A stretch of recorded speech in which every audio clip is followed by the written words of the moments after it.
سب سے پہلے جیسا کہ آپ کو معلوم ہے کہ آج کل حکومت براڈ شیٹ کے حوالے سے کور اپ کرنے میں لگی ہوئی ہے. یہ ایک ایسا سکینڈل ہے کہ جس نے اس نام نہاد احتساب کی حقیقت کو کھول کے رکھ دیا ہے، جسے پاکستان میں سیاسی قیادت کے خلاف کردار کشی کے لیے استعمال کیا جاتا رہا.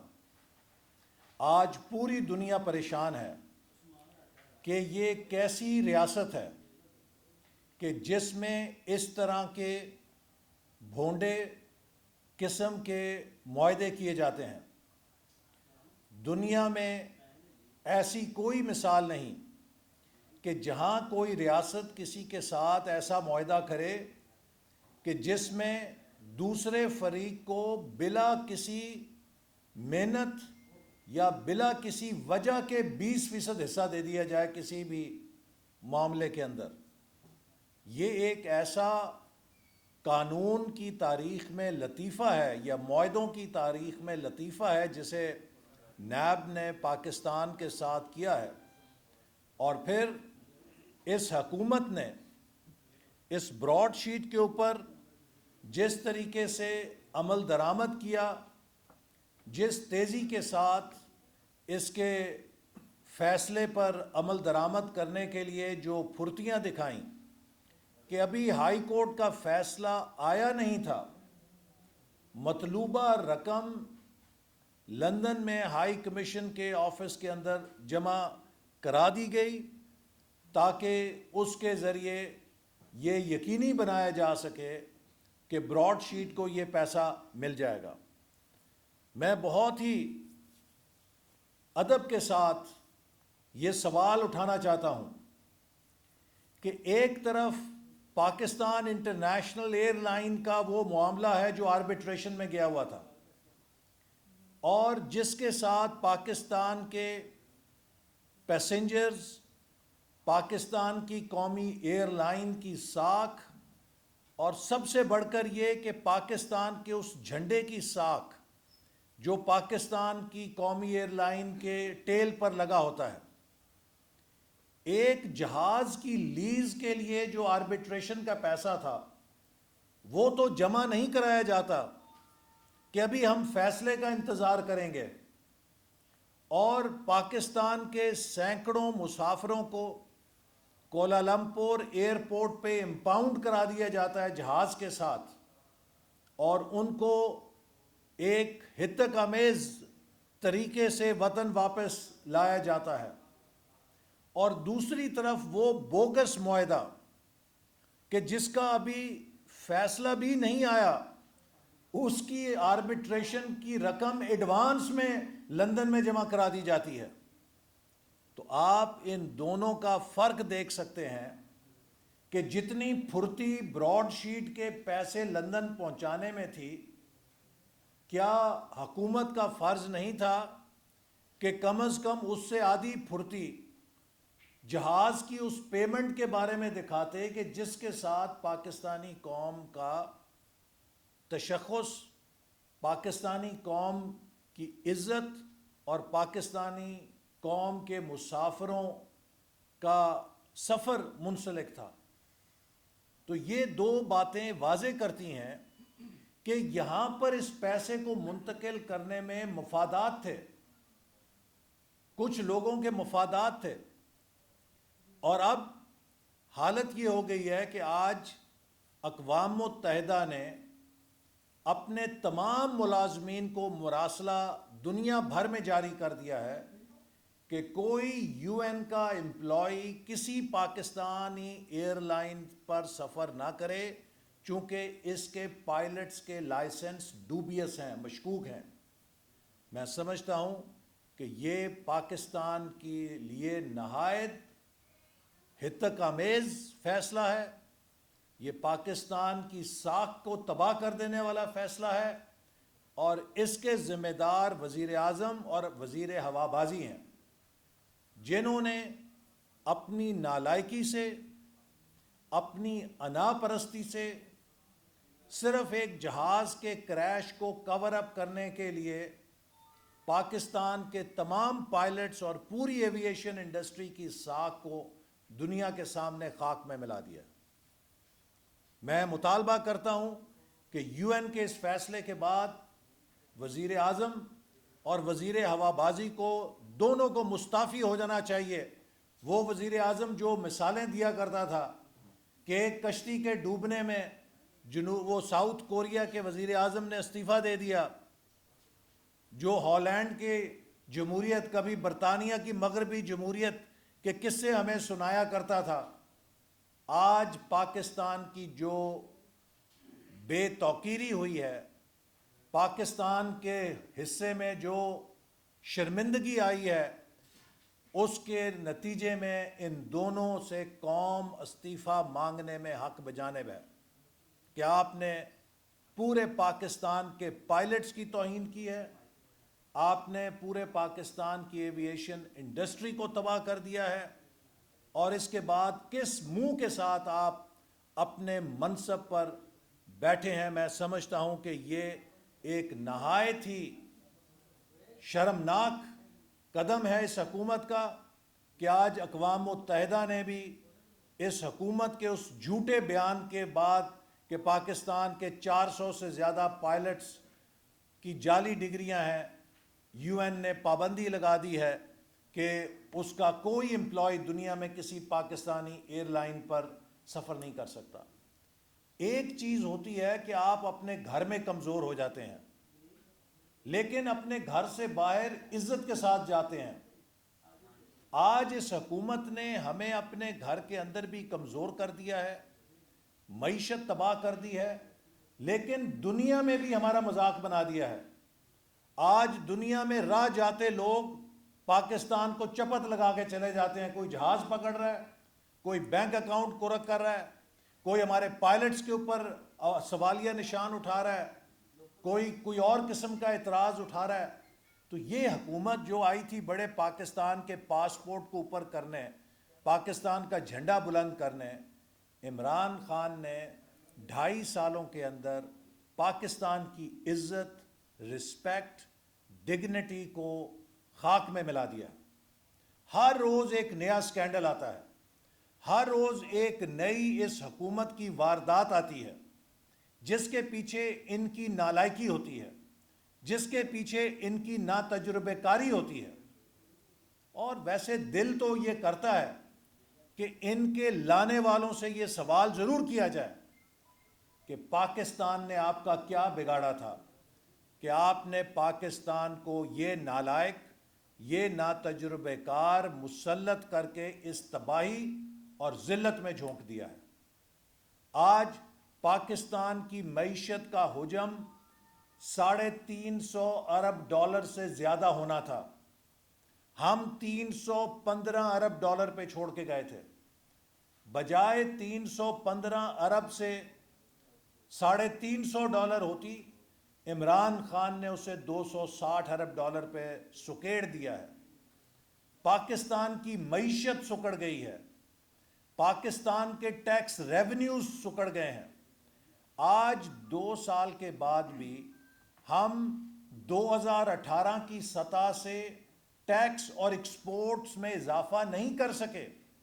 اور میں آپ کو اور قوم کو بتانا چاہتا ہوں کہ کووڈ سے ہمیں ڈراتے ہیں، کووڈ صرف پاکستان کو نہیں آیا، پوری دنیا میں آیا ہے.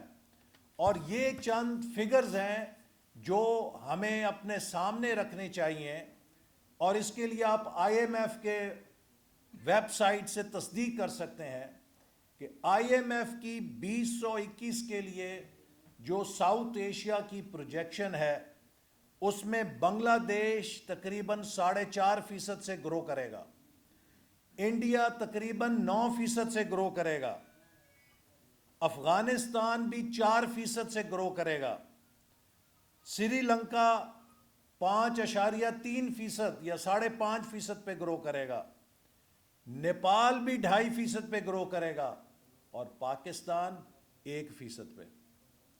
پاکستان ساؤتھ ایشیا کی سلویسٹ اکانومی بن گئی ہے، جبکہ ہم نے اسے 2018 میں 5.8% گروتھ پہ چھوڑا تھا. ویتنام بھی 7% سے گرو کر رہا ہے. تو جو ملک ترقی کر رہے ہیں، کووڈ نے ان کا کچھ نہیں بگاڑا، ان کا مومنٹم قائم ہے. وہ 5 6 7 8 9% کے ساتھ مسلسل اس کووڈ کے باوجود ان کی جی ڈی پی گرو کرے گی. لیکن پاکستان کی معیشت 1% کے اوپر آ گئی ہے، اور بالخصوص بھارت کے ساتھ جو ہمارا عدم توازن ہو رہا ہے، اس کے ہمارے سیکیورٹی کے لیے بڑے شدید مضمرات ہیں. جب بھارت کا دفاعی بجٹ سالانہ اتنا ہو جائے کہ جو سالانہ وہ اضافہ کرتے ہیں وہ آپ کے کل دفاعی بجٹ کے برابر ہو جائے، تو آپ کتنی دیر تک کس درجے میں پیرٹی برقرار رکھ سکیں گے؟ پاکستان کے لیے لازم ہے کہ بھارت کے گروتھ ریٹ سے 1 یا 2% تیز گرو کرے. اگر بھارت 9% پہ گرو کر رہا ہے تو ہمیں 10 11% پہ گرو کرنا ہے. اگر بھارت 6% پہ گرو کر رہا ہے تو ہمیں 8% پہ گرو کرنا ہے.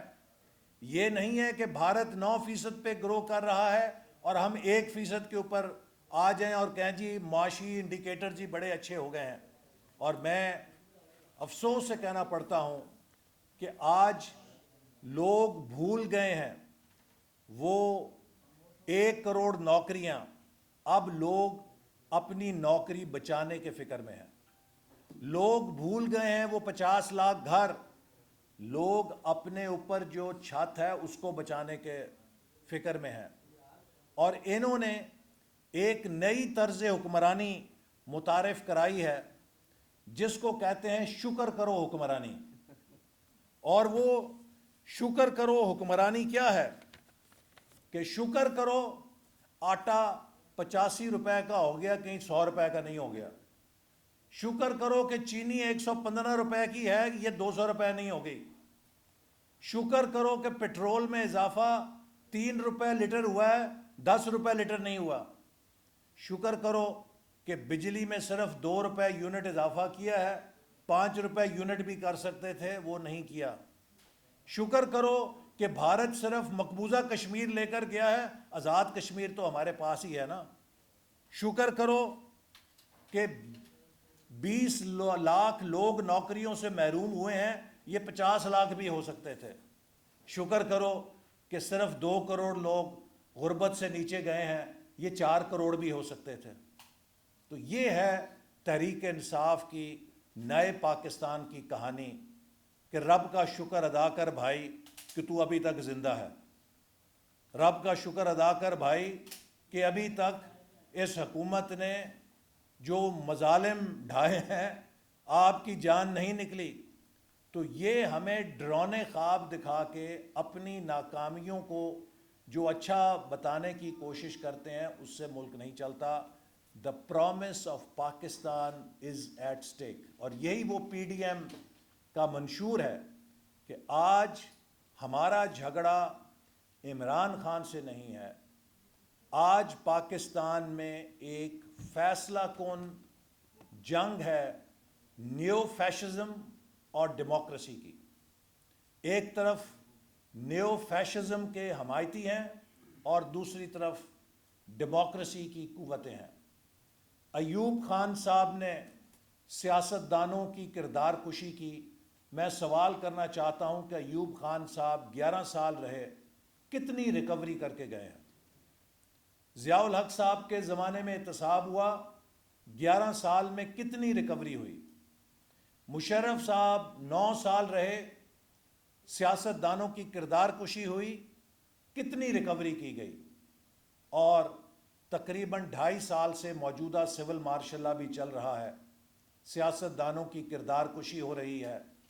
ہم سب نیب کی پیشیاں بھگت رہے ہیں.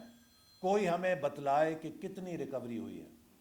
یہ کھیل اب بند ہونا چاہیے، چونکہ پاکستان کو ہم مزید اس کھیل میں برباد نہیں کر سکتے. ہمیں پاکستان جو 22 کروڑ عوام کا ملک ہے، جس میں 60 ملین مڈل کلاس بستی ہے، دنیا کی 6ٹھی سب سے بڑی مارکیٹ ہے، جو اسٹریٹجیکلی لوکیٹڈ ہے, جس کی پشت کے اوپر سی پیک جیسا منصوبہ ہے. ہم پاکستان کا یہ مقدر نہیں دیکھ سکتے کہ یہ 1%, 1.5% پہ گرو کرے. پاکستان کی معیشت کو 8 سے 10% پہ گرو کرنا ہے. ہم نے جہاں سی پیک کو چھوڑا تھا, 40 ارب ڈالر کی پرائیویٹ انویسٹمنٹ چائنا سے لائن اپ تھی, جس نے اسپیشل اکنامک زونز میں آنا تھا. یہ ایک اسپیشل اکنامک زون نہیں بنا سکے. ابھی تک ML1 کے اوپر فیصلہ نہیں کر سکے. 2.5 سال ہو گئے ہیں.